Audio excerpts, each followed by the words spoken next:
بسم الله الرحمن الرحيم اللهم صل على محمد وآل محمد.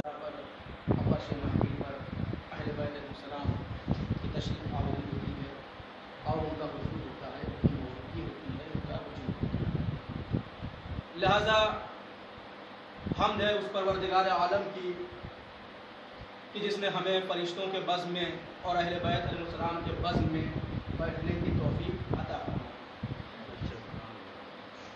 حمد ہے اس پروردگار عالم کی کہ جس نے ہمیں جنت نما ماحول میں بیٹھنے کی توفیق عطا فرمائی. اذان محترم، یہ کوئی ذاکری نہیں ہے، یہ کوئی خطیب کی خطابت نہیں ہے، بلکہ روایت ہے. کیوں؟ اس لیے کہ جہاں پر اہل بیت علیہ السلام ہوں وہ جگہ جنت سے کم نہیں ہوگی، وہ جگہ جنت نہیں.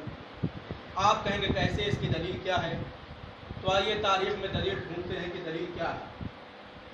مسجد ہے، مسجد نبوی ہے، تمام اصحاب جمع ہیں اور رسول خدا یہ اعلان کر رہے ہیں کہ میں جناب سلمان اور فضہ کو جنت کی بشارت دے رہا ہوں. جیسے ہی جناب سلمان نے یہ سنا کہ جنت کی بشارت مل رہی ہے، خوشی کے مارے دوڑے دوڑے جناب فضہ کے در پہ آئے، جناب فاطمہ زہرا کے در پہ آئے اور آواز دی، اے فضہ. دروازے کو دستک دیا، کنڈی کھٹکھٹائی، دروازہ کھٹکھٹایا. اندر سے بھی آواز آئی کہ سلمان کیوں آئے؟ توجہ نہیں کیا آپ نے. بھائی جناب فضہ نے یہ نہیں پوچھا کہ کون ہے، انہوں نے کہا سلمان کیوں آئے ہو. بھائی ہمارے ہاں یہ ہوتا ہے کہ جب بھی ہمارے دروازے پر کوئی آتا ہے تو سب سے پہلا جملہ جو ہماری زبان سے نکلتا ہے وہ یہ ہوتا ہے کہ بھائی کون ہو. لیکن جناب فضہ نے یہ نہیں کہا کہ کون ہو، جناب فضہ نے کہا کہ سلمان کیوں آئے ہو. یعنی جناب فضہ کی آنکھیں دیوار کے پیچھے کھڑے سلمان کو دیکھ رہی تھی. اذان محترم، جملہ یہی کہنا ہے کہ جب اہل بیت علیہ السلام کے گھر کے نوکر کا یہ حال ہے کہ وہ دیوار کے پیچھے کی بات کو، دیوار کے پیچھے کی ہستی کو دیکھ سکتی ہے، تو اگر علی آسمان کے تمام راستوں کو جان لے تو اس میں تعجب کی کیا بات ہے.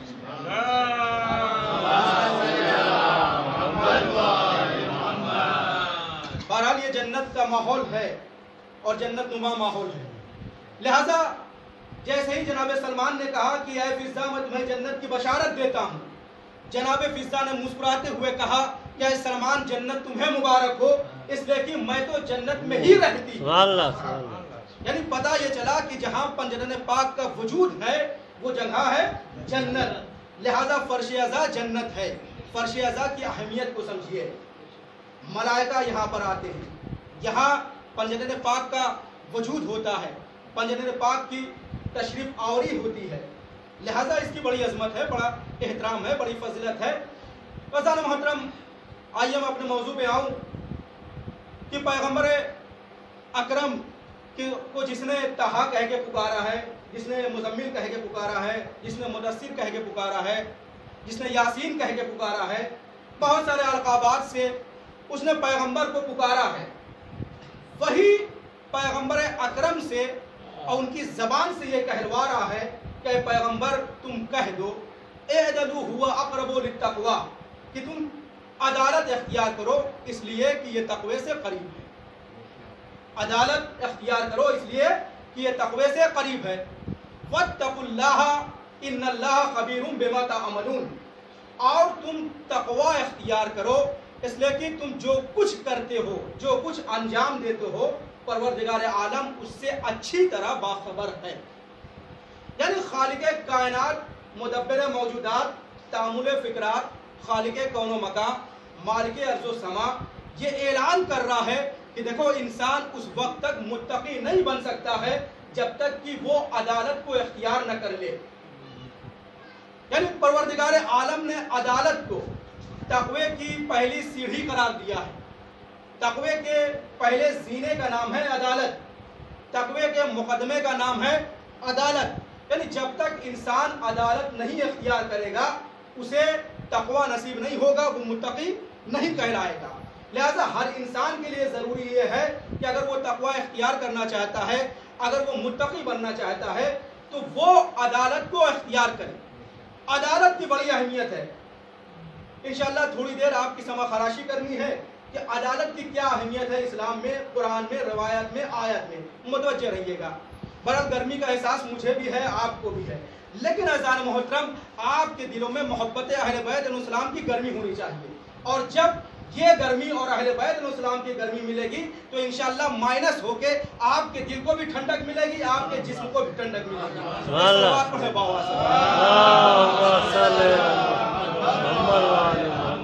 اور تعداد بھی کم ہے، خیر ہمارے مولا نے یہ فرمایا کہ ہمارے ہاں تعداد نہیں دیکھی جاتی، ہمارے ہاں استعداد دیکھی جاتی ہے، ہمارے ہاں کوانٹٹی نہیں دیکھی جاتی، ہمارے ہاں کوالٹی دیکھی جاتی ہے۔ اکثریت کربلا میں تھی لیکن کامیاب نہ ہو سکی، 72 تھے کامیاب ہو گئے، اقلیت میں تھے کامیاب ہو گئے۔ لہذا ہمیں اکثریت سے کوئی مطلب نہیں ہے، اقلیت ہو لیکن کوالٹی والی ہو، استعداد والی ہو، تب تو ٹھیک ہے۔ ایک سلوات پڑھیں باواز سے۔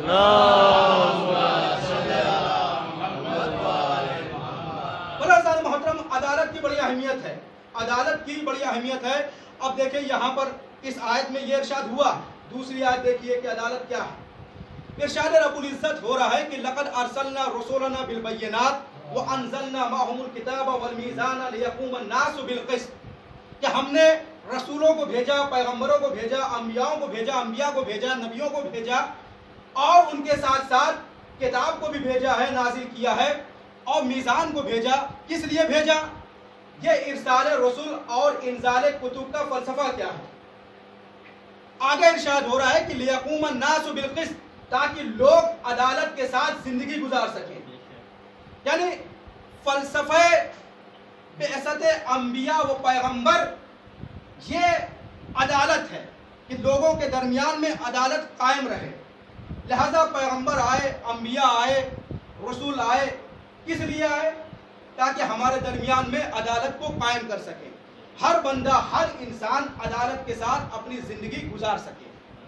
عدالت کی بڑی اہمیت ہے، جہاں پر آیتوں میں عدالت کی اہمیت ہے وہاں پر روایتوں میں بھی ہے۔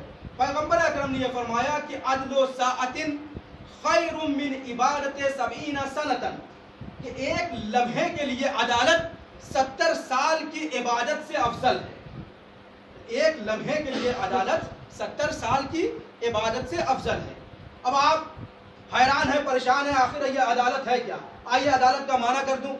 دیکھیے عدالت کہتے کسے ہیں؟ علماء اکرام نے عدالت کی تعریف کیا بیان کی؟ دو تعریفیں بیان کی ہیں۔ ایک تعریف یہ بیان کی کہ اعطاء ذی حق حقہ، ہر صاحب حق کو اس کا حق عطا کرنا، یہ ہے عدالت۔ وضع کل شیء علی محلہ، ہر شے کو اس کے صحیح مقام پر رکھنے کا نام ہے عدالت۔ مثلا دو انسان ہیں، ایک انسان وہ کہ جس کی خوراک ایک روٹی ہے، ایک انسان وہ کہ جس کی خوراک 2 روٹی ہے، لیکن لفظ بھی 2 ہے، ایک انصاف ہے، ایک عدالت ہے۔ ایک انسان کی جس کی خوراک 1 روٹی، ایک انسان کی جس کی خوراک 2 روٹی، اگر آپ دونوں کو 1-1 روٹی دیں تو یہ انصاف ہوگا، عدالت نہیں ہوگی۔ عدالت یہ ہے کہ جس کی خوراک جتنی ہے اسے اتنا دیا جائے۔ اگر ایک آدمی کی خوراک 1 روٹی ہے تو اسے 1 روٹی دیجیے، اگر کسی کی خوراک 2 روٹی ہے تو اسے 2 روٹی دیجیے۔ اگر آپ نے دونوں کو برابر سے دے دیا تو پھر یہ انصاف تو ہو سکتا ہے، عدالت نہیں ہو سکتی۔ عدالت تب ہوگی جس کا جو حق ہے اسے دے دیا جائے۔ لہذا عدالت کی بڑی اہمیت ہے۔ اب دیکھیں خود امام جعفر صادق علیہ السلام نے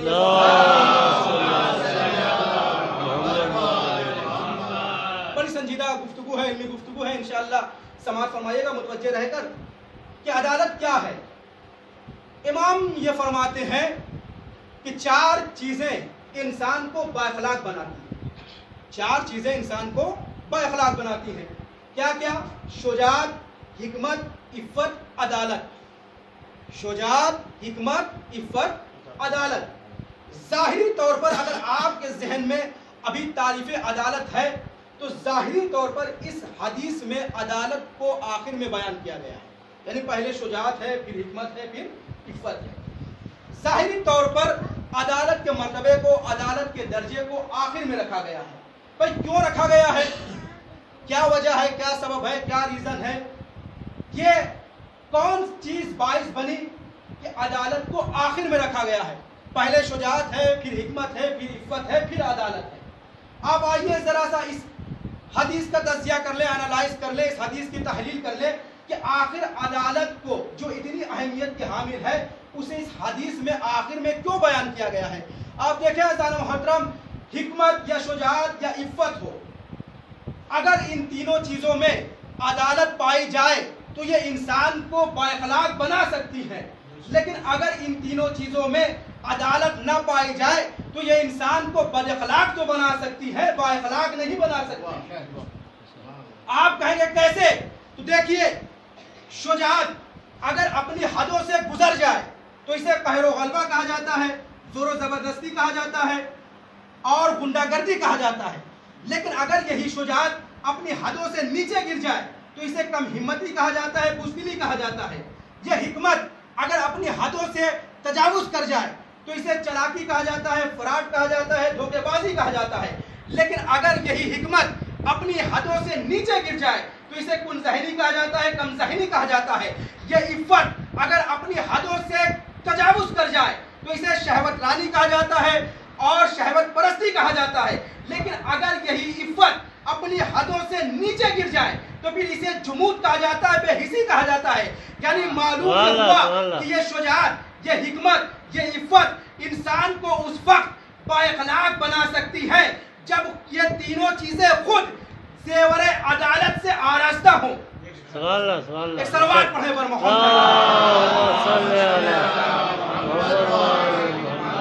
یعنی عدالت کے امام کی حدیث ہے کہ اگر تم یہ چاہتے ہو کہ تمہارا معاشرہ جنت نما بن جائے تو اس کے لیے ضروری یہ ہے کہ تم عدالت کو اختیار کرو۔ یعنی ہر فرد کے لیے ضروری یہ ہے کہ وہ عدالت کو اختیار کرے۔ جہاں پر ہر فرد کے لیے یہ ضروری ہے کہ وہ عدالت کو اختیار کرے، وہاں پر ہر ذمہ دار کی یہ ضرورت ہے اور یہ اس کے لیے ضروری ہے کہ وہ عدالت کو اختیار کرے۔ گاؤں کا مکھیا ہو، مدرسے کا پرنسپل ہو، مدرسے کا منتظم ہو، متولی ہو، اوقاف کا، مسجد کا متولی ہو، اس کے لیے ضروری ہے کہ وہ عدالت کو اختیار کرے۔ اب جب یہ عدالت معاشرے میں آئے گی تو اس کا کیا اثر پڑے گا؟ دیکھیے، اگر عدالت معاشرے میں آ جائے تو معاشرہ کیسے جنت نما ہو جائے گا۔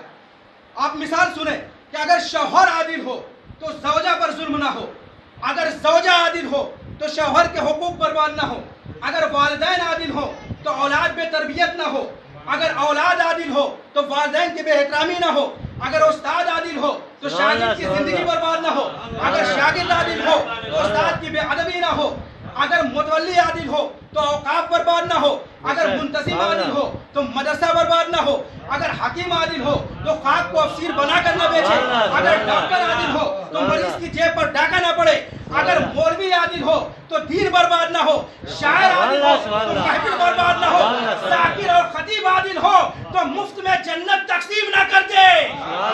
صلوات پڑھیں بر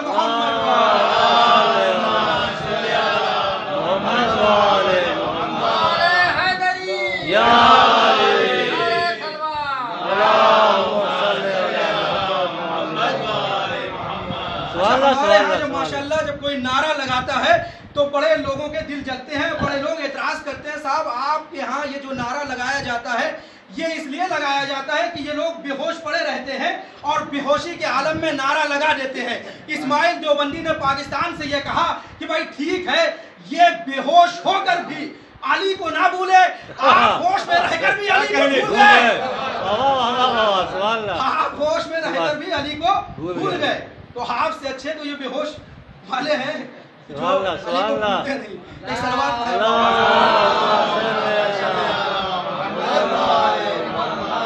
لہذا چونکہ علی علیہ السلام سے محبت کی علامت ہے نعرہ لگا، ہر آدمی کو بولنا چاہیے۔ اس میں کہ عزیزان محترم، جب نیچے سے سامعین بولتا ہے تو پتہ یہ چلتا ہے کہ اسے علی سے محبت کتنی ہے، اور جب ذاکر بولتا ہے تو پتہ چلتا ہے کہ سینے میں علم کتنا ہے۔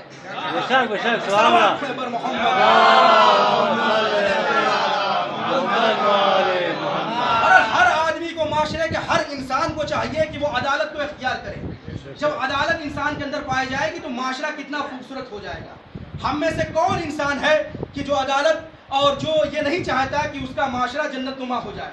بھائی ہر انسان چاہتا ہے کہ ہمارے معاشرے میں خوشی ہو، مسرت ہو، ہر آدمی چاہتا ہے کہ ہم خوشحال ہوں۔ بھائی کیسے خوشحال ہوں گے؟ خوشحال کے لیے کیا ہے؟ خوشحال کے لیے آپ کو عدالت کو اختیار کرنا پڑے گا۔ جب آپ عدالت کو اختیار کریں گے تو یقین جانیے کہ آپ کا معاشرہ جنت نما ہو جائے گا اور آپ خوشحال رہیں گے۔ بڑی مشہور و معروف حدیث ہے مولا کائنات علی بن ابی طالب علیہ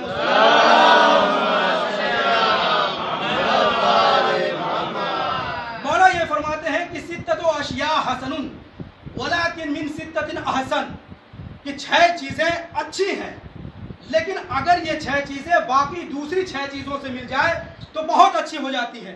راوی پوچھتا ہے مولا کون کون سی 6 چیزیں؟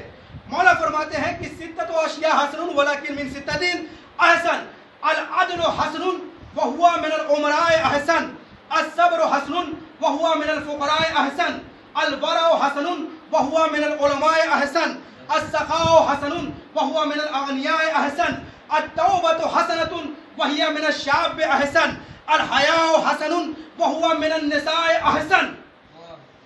راوی پوچھتا ہے مولا کیا مطلب؟ امام یہ فرماتے ہیں کہ اگر 6 چیزیں 6 چیزوں سے مل جائے تو یہ بہت اچھی ہو جاتی ہے۔ العدل حسن وهو من الامراء احسن، ازالماتن جملہ سنیے گا، معنی سنیے گا، ترجمہ سنیے گا۔ مولا کیا فرماتے ہیں کہ العدل حسن وهو من الامراء احسن، عدل اچھی چیز ہے، اگر حاکموں میں پائی جائے تو بہت اچھی چیز ہے۔ بزرگوں میں پائی جائے، مکھیا میں پائی جائے، پردھان میں پائی جائے، پردھان منتری میں پائی جائے، منتظم میں پائی جائے، شوہر میں پائی جائے، بیوی میں پائی جائے، استاد میں پائی جائے، شاگرد میں پائی جائے، والدین میں پائی جائے، بچوں میں پائی جائے، مولوی میں پائی جائے، ذاکر میں پائی جائے، خطیب میں پائی جائے، ڈاکٹر میں پائی جائے، طبیب میں پائی جائے، شاعر میں پائی جائے، ذاکر میں پائی جائے، خطیب میں پائی جائے، تو یہ بہت اچھی چیز ہے۔ اور پھر مولا نے یہ فرمایا کہ الصبر حسن وهو من الفقراء احسن، صبر اچھی چیز ہے، فقیروں میں پائی جائے تو بہت اچھی چیز ہے۔ الورع حسن وهو من العلماء احسن، تقوی اچھی چیز ہے، عالموں میں پائی جائے تو بہت اچھی چیز ہے۔ اگر کوئی انسان عالم ہو اور عالم ہونے کے ساتھ ساتھ متقی بھی ہو تو یقین جانیے کہ اس کا وجود معاشرے کے لیے بابرکت ثابت ہوتا ہے۔ کوئی عالم ہو، متقی ہو، کچھ نہ بھی کرتا ہو، گھر میں خاموش بیٹھا ہو، تو اس کا وجود معاشرے کے لیے، سماج کے لیے، انسان کے لیے، گھر والوں کے لیے، محلے کے لیے، قریہ کے لیے، گاؤں کے لیے، شہروں کے لیے، شہر والوں کے لیے، سب کے لیے یہ ایک بابرکت ثابت ہوتا ہے۔ آئیے روایت سنیے، دلیل سنیے۔ مولا کائنات ہے، مسجد میں داخل ہونا چاہ رہے ہیں، کیا دیکھ رہے ہیں کہ شیطان بار بار مسجد میں جا رہا ہے، مسجد سے باہر آ رہا ہے، پریشان ہے، حیران ہے۔ مولا نے پوچھ لیا کیا بات ہے، بار بار مسجد میں جا رہے ہو، اب بار بار مسجد سے باہر آ رہے ہو؟ کہا مولا آپ کو پتا ہے؟ کہا کیا؟ کہا مولا میرا کام ہے، میری ڈیوٹی یہ ہے کہ میں لوگوں کو بہکاتا ہوں، میں نمازیوں کو بے نمازی بنا دیتا ہوں، میں بھائی بھائی میں آپس میں اختلاف پیدا کر دیتا ہوں، میں گاؤں میں اختلاف پیدا کرتا ہوں، میں رشتہ داروں میں اختلاف پیدا کر دیتا ہوں، لہذا آج بھی میں بہکانے کے لیے آیا تھا۔ کہ پھر آج کامیاب کیوں نہیں ہو پا رہے ہو؟ کہ مولا آج ہمارے ساتھ اور میرے ساتھ بڑی مشکل ہے۔ مولا نے فرمایا بھائی کون سی مشکل ہے؟ کہ مولا میں جب بھی محراب مسجد کے قریب جاتا ہوں، ایک عابد کو اس کی عبادت میں مشغول پاتا ہوں، میں چاہتا ہوں کہ مولا اسے بہکاؤں۔ دیکھیں عالم متقی کیا ہوتا ہے، عالم متقی کا وجود کیا ہوتا ہے۔ مولا میں چاہتا یہ ہوں کہ میں اسے بہکاؤں، لیکن مولا میں بہکا نہیں پاتا۔ مولا فرماتے ہیں کہ کیوں نہیں بہکا پاتا؟ کہ مولا اس لیے نہیں بہکا پاتا، میں جب بھی اس کے قریب جاتا ہوں تو میں ایک عالم متقی کو اس کے پہلو میں سوتا ہوا پاتا ہوں۔ اب مولا کائنات مسکراتے ہوئے مسجد میں داخل ہوئے، کیا دیکھا کہ حالت اعتکاف میں جناب سلمان سو رہے ہیں. جناب سلمان سو رہے ہیں. یعنی اگر کوئی انسان عالم ہو، متقی ہو، عزیزان محترم، بہت ساری انگلیاں عالموں کے اوپر اٹھتی ہیں، یعنی جن کی کوئی حیثیت نہیں ہوتی ہے سماج میں، معاشرے میں، گھر میں، صبح سے لے کر شام تک ڈانٹے پڑا کرتی ہیں، وہ بھی عالم کے اوپر انگلی اٹھا دیتا ہے کہ وہ عالم ایسا، وہ عالم ایسا. بھائی جو ہے اس کا نام لیا کریے، فلاں صاحب ایسے. اس لیے کہ عالم وہ ہے ہی نہیں ہے کہ جو بد اخلاق ہو، جو متقی نہ ہو. عالم وہ ہے کہ جو متقی ہو. رسول سے پوچھا گیا. بھائی سب سے بڑی غلطی ہے محترم کیا ہوتی ہے ہمارے ساتھ کہ ہم نے دیکھ لیا، ہمارے ذہن میں تعریف کیا ہوتی ہے عالم کی کہ جس کے بڑے بڑے امامے ہو، ابا کبا بہت اچھی والی ہو، اور سب سے بڑی تعریف کیا ہے کہ مجلس سب سے اچھی پڑھنا جانتا ہو، وہ ہے عالم، بھلے ہی بد اخلاق ہو. اب جب بد اخلاقی کرتا ہے تو لوگ کہتے ہیں صاحب عالم ہو کے بد اخلاقی کر رہے ہیں. بھائی آپ نے عالم اسے مانا کہ جو مجلسیں بہت اچھی پڑھ لیتا ہے، جس کے سر پہ امامہ بہت بڑا ہے، ابا کبا بہت اچھی ہے. آئیے رسول سے پوچھئے، یا رسول اللہ آپ بتائیے عالم کسے کہتے ہیں؟ رسول نے فرمایا کہ عالم وہ ہے کہ جو اپنے علم پر عمل کرے، اگرچہ قلیل ہی کیوں نہ ہو، اگرچہ کم ہی کیوں نہ ہو. تو عالم بعمل ہونا چاہیے. جس کے اندر عمل نہیں ہے وہ عالم نہیں ہو سکتا. ایک صلوات پڑھیں پر محمد.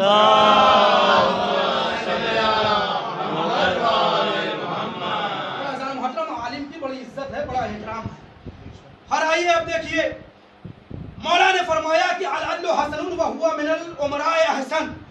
عدالت اچھی چیز ہے، اگر حاکموں میں پائی جائے تو بہت اچھی چیز ہے. الصبر حسن وہو من الفقراء احسن. صبر اچھی چیز ہے، اگر فقیروں میں پائی جائے تو بہت اچھی چیز ہے. ہمارے ہاں جب کوئی غریب ہوتا ہے، فقیر ہوتا ہے، تو وہ دہریوں والی حرکتیں کرنے لگتا ہے.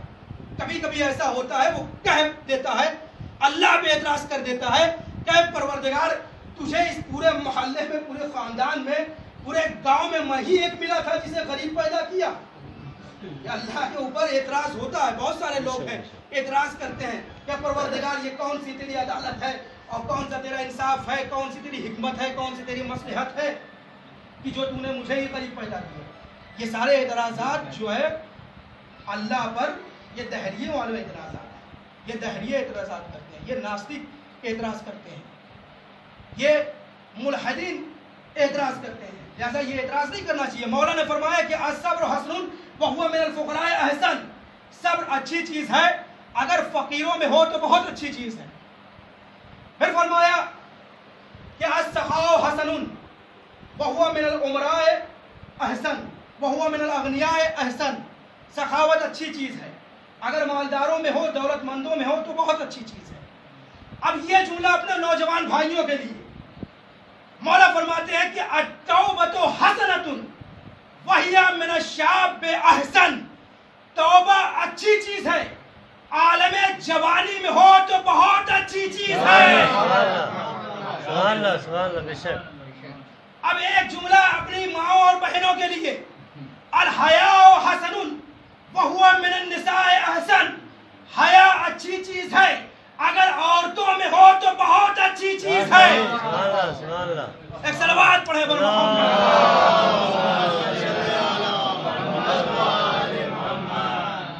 سخاء حسن وہو من الاغنیاء احسن. سخاوت اچھی چیز ہے، دولت مندوں میں ہو تو بہت اچھی چیز ہے. آج دیکھیں اسلام دولت کو کس نظر سے دیکھتا ہے، اور ہمارے سماج اور معاشرے میں اور ہم لوگ دولت کو کس نظر سے دیکھتے ہیں. دولت ہے تو سب کچھ ہے، دولت ہے تو پھر پرایا بھی اپنا ہے، اگر دولت نہیں ہے تو اپنا بھی پرایا ہے. دولت ہے، اگر انسان دولت مند ہے تو بھلے ہی چھوٹا ہو، اس کے لیے سرحانہ چھوڑ دیا جاتا ہے، جگہ چھوڑ دی جاتی ہے، بھلے ہی ہم سے عمر میں کم کیوں نہ ہو. آتا ہے اگر دولت ہے تو ہم اپنی کرسی چھوڑ کر اٹھ جاتے ہیں، لیکن اگر کوئی بزرگ ہو، غریب ہو، فقیر ہو، لیکن نہیں اٹھتے. یہ کیوں؟ یہ دولت کا پاور ہے. جب عزیزان محترم سماج نے ایسے حالات بنائے اور ایسے معیار بنائے تو ہر ایک کی خواہش یہ ہوئی کہ وہ دولت کو اختیار کرے.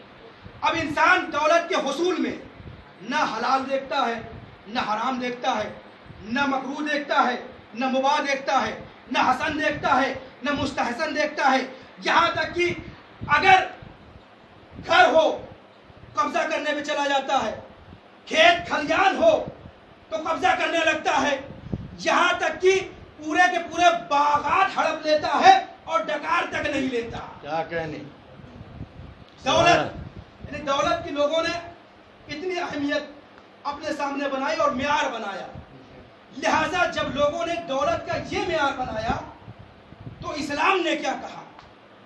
کہ اسلام کے نزدیک دولت وہی دولت اچھی ہے جس میں سخاوت پائی جائے۔ اگر دولت میں سخاوت نہیں ہے تو پھر دولت اچھی نہیں ہے۔ ہم دیکھیں اگر کوئی ہمارے ہاں مر جاتا ہے تو ہم اگر غریب ہے تو فوراً چاہیں گے کہ جتنی جلدی ہو سکے ہم کفن دے دیں۔ کنجوس سے کنجوس آدمی چاہتا ہے کہ ہم جو کفن دے دیں، لیکن عزیزان محترم غور کرنا چاہیے بھائی کیوں کفن دے رہے ہیں؟ کہ مولانا بڑا ثواب ہے۔ ذرا فکر کیجئے کہ جب مردے کو کفن دینے کا اتنا ثواب ہے تو کیا زندے کو لباس پہنانے کا ثواب نہیں ہے؟ سبحان اللہ۔ جب کوئی مر جاتا ہے تو لوگ کاندھا دینے کے لیے بڑی دور دور سے آتے ہیں، ہر کوئی یہ چاہتا ہے کہ میں کاندھا دے دوں، میں کاندھا دے دوں۔ بھائی کیوں کاندھا دے رہے ہیں؟ اس لیے کاندھا دے رہے ہیں کہ بھائی کاندھے دینے کا بڑا ثواب ہے، اما جب مردوں کو کاندھا دینے کا اتنا ثواب ہے تو زندوں کو سہارا دینے کا کتنا ثواب ہوگا؟ سبحان اللہ۔ ایک صلوات پڑھیں پر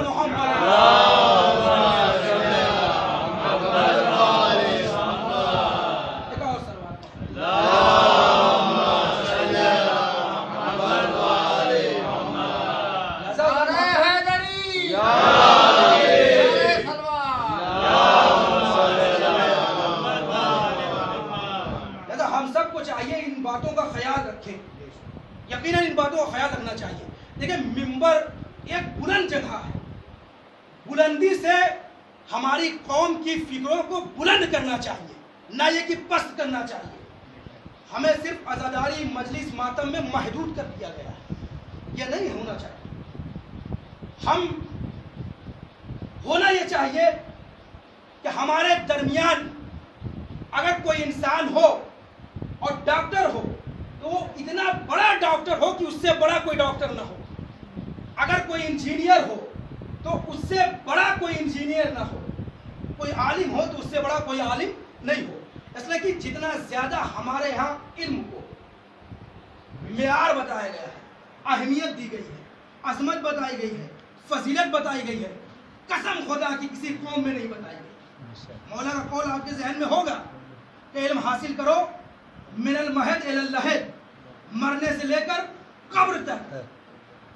لیکن ہم بہت سارے ایسے افراد ہیں کہ جو ضعیفی میں جہالت کے شکار ہیں لیکن علم حاصل نہیں کرتے۔ کیوں؟ شرم آتی ہے۔ بھائی مولا کے قول پہ عمل کرنے میں شرم آتی ہے۔ نہیں علم ہے، ٹھیک ہے آپ جوانی میں نہیں پڑھ سکے، بچپنے میں نہیں پڑھ سکے، لیکن اگر بڑھوتی میں یا بزرگی میں یا ضعیفی میں اگر آپ کے پاس وقت ہے اور وقت ملا ہے تو آپ کو چاہیے کہ آپ تعلیم حاصل کریں، عربی اردو پڑھیں، انگلش ہو سکا انگلش پڑھیں، سیکھیں آپ، یعنی جاہل کسی طریقے سے نہ کہلائیں۔ لوگ کہیں اس لیے کہ ہمارے اور آپ کے چھٹے امام کا یہ قول ہے،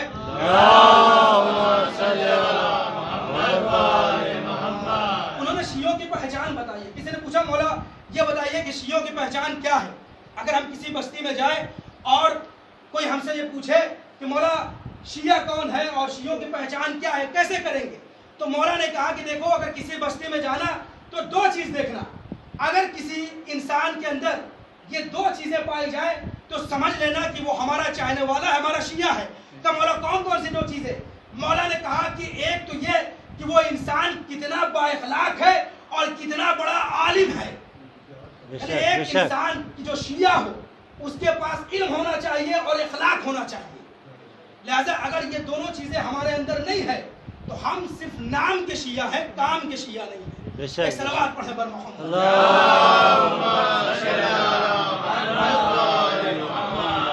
اللہ محترم دیکھیے یہ ساری چیزیں، اب دیکھیں دولت کا جب یہ معیار بنایا تو اسلام نے کہا کہ دولت وہ اچھی ہے کہ جس میں سخاوت پائی جائے۔ اس لیے کہ دولت اگر بہت اچھی چیز ہوتی تو تو یقین مانیے کہ مولا کائنات علی ابن ابی طالب علیہ السلام سے زیادہ امیر نہ ہوتا، بے شک بے شک، علی سے زیادہ کوئی امیر نہ ہوتا۔ مولا کائنات یہ فرماتے ہیں کہ دیکھو میں نے تمہاری دنیا سے سونے اور چاندی کے انبار نہیں بنائے، انبار نہیں کیے، میں نے تمہاری دنیا سے مال غنیمت کی ذخیرہ اندوزی نہیں کی، میں نے تمہاری دنیا سے اپنی ضرورت سے زیادہ ایک بالش زمین بھی اکٹھا نہیں کی۔ غور کیجئے، فکر کیجئے، ائمہ معصومین علیہ السلام کے قول کو پڑھیے، سنیے اور ان پر عمل کرنے کی کوشش کیجئے۔ مولا فرما رہے ہیں کہ میں نے سونے چاندی کے انبار اکٹھا نہیں کیے، میں نے مال غنیمت کو ذخیرہ اندوزی نہیں کی، میں نے ایک بالش زمین بھی اپنی ضرورت سے زیادہ اکٹھا نہیں کیا۔ اچھا، مولا کائنات کو جو مال غنیمت ملا وہ مولا کائنات نے کیا کیا؟ مولا کائنات کو جو بھی مال غنیمت ملا وہ غریبوں میں، یتیموں میں، بے کسوں میں، بیواؤں میں تقسیم کر دیا۔ جنگ خیبر بہت بڑی جنگ ہے، اسلام کی مشہور جنگ ہے۔ اس جنگ میں ہوا کیا؟ مولا کائنات کو بڑا مال غنیمت ملا، مسلمانوں کو بھی ملا، لیکن مسلمانوں سے کہیں زیادہ مولا کائنات کو ملا۔ لیکن عزیزان محترم، جب تمام مرد مدینے کے مال غنیمت اپنے اونٹوں پہ لاد کر لے آ رہے تھے اور مولا کائنات بھی آ رہے تھے، ادھر مدینے کی تمام عورتیں اپنے اپنے مردوں کا انتظار کر رہی ہیں، جناب فاطمہ زہرا بھی مولا کائنات کا انتظار کر رہی ہیں۔ لیکن عزیزان محترم، جس طریقے سے لوگوں کے آنے میں فرق تھا، اسی طریقے سے جناب فاطمہ زہرا کے انتظار میں فرق تھا۔ تمام عورتیں جو انتظار کر رہی تھی ان میں فرق تھا، مولا کائنات کے آنے میں فرق تھا۔ لہذا اب جب مولا کائنات آئے ہیں تو در فاطمہ پہ خالی ہاتھ آ گئے۔ یہاں لوگ، مدینے کے لوگ اپنے اپنے اونٹوں پر سونے چاندی لاد لاد کر لے آ رہے ہیں، لیکن مولا کائنات خالی ہاتھ آ گئے۔ جناب فاطمہ زہرا نے پوچھ لیا، اے علی، سب کو مال غنیمت ملا، تمہیں مال غنیمت نہیں ملا؟ مولا کائنات نے مسکرا کر فرمایا، سنیے گا عزیزان محترم، مولا کائنات نے مسکرا کر کہا، اے دختر رسول، مال غنیمت ملا تھا، مدینے سے باہر ایک فقیروں کی بستی تھی، میں نے سارا مال غنیمت وہیں تقسیم کر دیا، میں نے سارا مال غنیمت وہی تقسیم کر دیا۔ اب سوچئے کہ جب مولا کائنات کی زبان سے یہ جملہ نکلا ہوگا تو جناب فاطمہ زہرا کی کیا کیفیت ہوگی؟ عام عورتوں کو لے لیجئے، جناب فاطمہ زہرا کو لے لیجئے، کسی کے گھر میں اگر فاقہ ہو رہا، وہ انسان جائے کمائے اور وہاں سے خالی ہاتھ واپس آ جائے، اور گھر میں آئے اور زوجہ اس سے سوال کرے، بھائی قصبے معاش کے لیے گئے تھے، کمانے کے لیے گئے تھے، کیا ہوا؟ سنا کہ بڑی دولت کمائی، کیا ہوا؟ عورت پوچھے گی، اعتراض کرے گی، ہو سکتا ہے کھری کھوٹی سنا بھی دے، لیکن عزیزان محترم، جناب فاطمہ زہرا نے کیا کہا؟ جناب فاطمہ زہرا نے مولا کائنات سے اس طرح کے کوئی جملات نہیں کہے۔ جناب فاطمہ زہرا نے فوراً خدا کا شکر ادا کیا، کہا اے پروردگار، تیرا لاکھ لاکھ شکر ہے کہ تو نے مجھے علی جیسا شوہر عطا کیا۔ سبحان اللہ، سبحان اللہ۔ میں پوچھوں گا بی بی کیوں؟ کہ اس لیے کہ وہ پروردگار کی جو رازوں سے واقف ہے، جو اسرار نہفتہ کو جانتا ہے، اسے معلوم ہے کہ اس کی کنیز فاطمہ نے اپنے لیے منت مانی تھی کہ علی جو بھی مال غنیمت لے کر آئیں گے میں اسے غریبوں میں، بے کسوں میں، ناداروں میں، فقیروں میں، بیواؤں میں تقسیم کر دوں گی۔ اللہ کا شکر ہے اس بات پر کہ اللہ نے مجھے علی جیسا شوہر دیا۔ کیوں؟ جملہ سنے گا ذرا محترم، اللہ نے مجھے علی جیسا شوہر دیا، کیوں؟ اس لیے کہ ارادہ میں کرتی ہوں، اسے جامع علی پہنا دیتے ہیں۔ سبحان اللہ، سبحان اللہ۔ ایک سلوات پڑھے بر محمد۔ اللہم صلی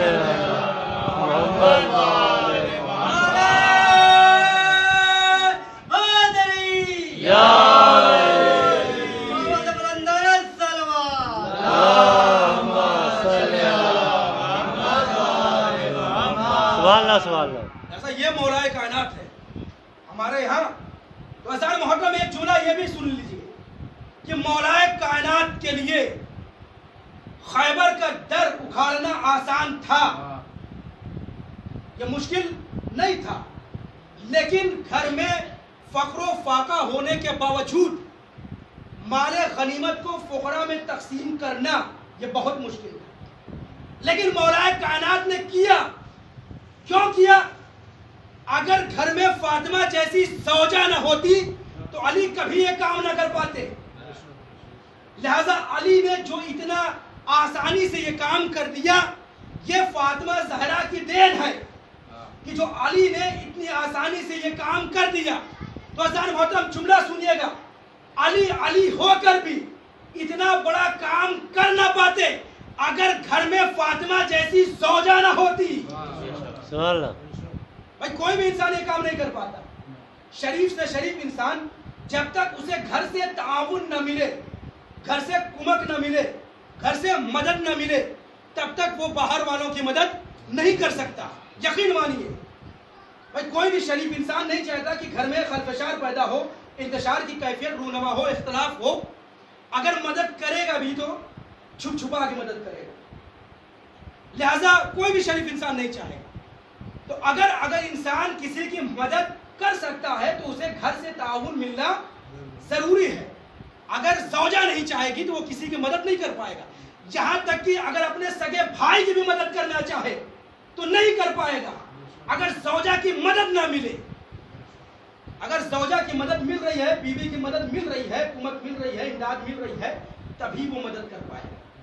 لہذا اذان محترم خیال یہ رہے اور دعا کیا کریے پروردگار عالم سے کہ پروردگار عالم مجھے ایسی زوجہ عطا کرے کہ جو کار خیر میں اور کار نیک میں میرا ساتھ دے. صلوات پڑھے پر محمد.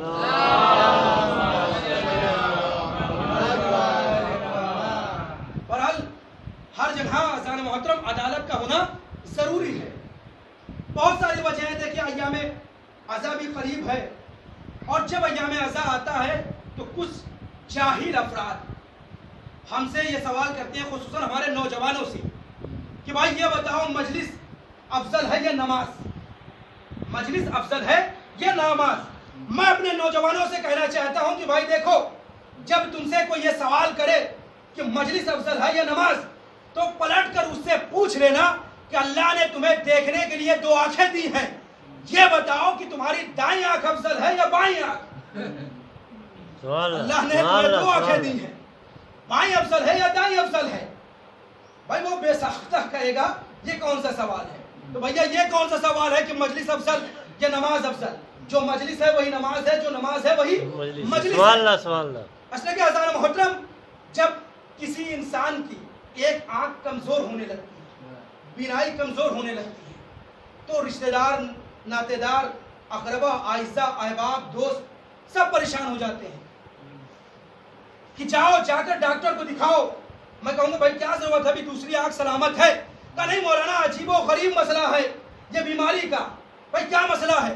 کہا اس لیے کہ اگر آج ایک آنکھ کو یہ بیماری لگی ہے تو کل دوسری آنکھ کو بھی لگ سکتی ہے. اذان محترم اگر آج یہ سوال مجلس حسین پہ اٹھا ہے تو کل نماز پر بھی اٹھ سکتا ہے. اگر نماز پہ اٹھا ہے تو مجلس حسین پر بھی اٹھ سکتا ہے. بھائی جس طریقے سے اللہ نے ہمیں 2 نور دیے ہیں دیکھنے کے لیے، اسی طریقے سے اللہ نے ہمیں 2 نور دیے ہیں معرفت اہل بیت حاصل کرنے کے لیے. ایک نور کو مجلس کہتے ہیں، ایک نور کو نماز کہتے ہیں. سوال پڑھے پر محمد.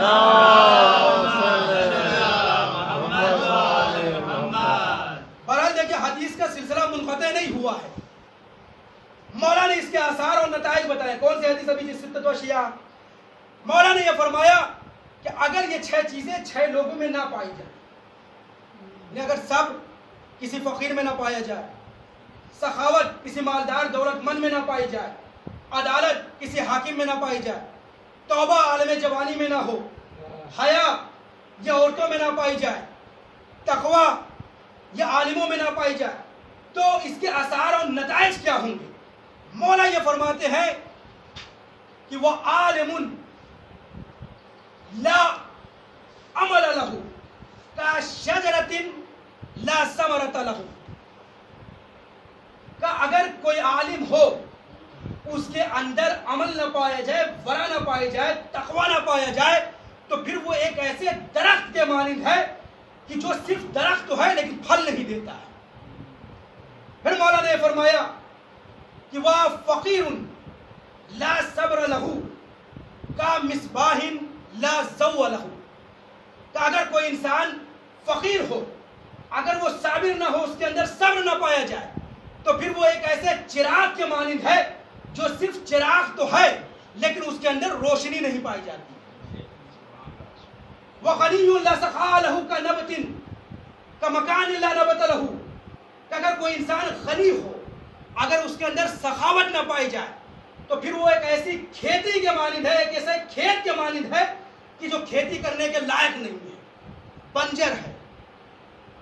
پھر مولا نے فرمایا کہ وَشَابٌ لَا تَوْبَةَ لَهُ كَنَّهْرٍ لَمَعَ لَهُ، اگر کوئی انسان جوان ہو، اس کے اندر توبہ والی کیفیت نہ پائی جائے، توبہ نہ کرے، تو پھر وہ ایک ایسے نہر کے مانند ہے کہ جس کے اندر پانی نہ ہو۔ اور سنیے گا، مولا فرماتے ہیں کہ وَإِمْرَأَةٌ لَا حَيَاءَ لَهُ لَا حَيَاءَ لَهَا كَطْعَامٍ لَا مِلْحَ لَهُ، کہ اگر کوئی عورت ہو اس کے اندر حیا نہ پائی جائے، تو پھر وہ ایک ایسے کھانے کے مانند ہے کہ جس میں نمک نہ پایا جائے۔ سبحان اللہ سبحان اللہ۔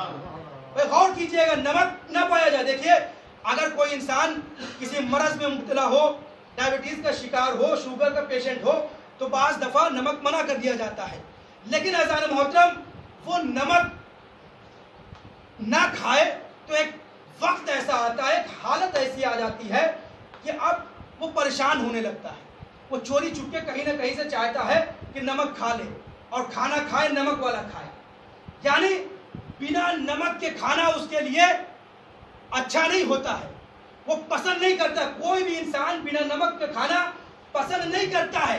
مولا کیا فرما رہے ہیں کہ اگر عورت کے اندر حیا نہ پائی جائے تو پھر وہ ایک ایسے کھانے کے مانند ہے کہ جس کے اندر نمک نہ پایا جائے۔ معلوم کیا ہوا، مطلب کیا ہوا، کیا مطلب ہے اس کا؟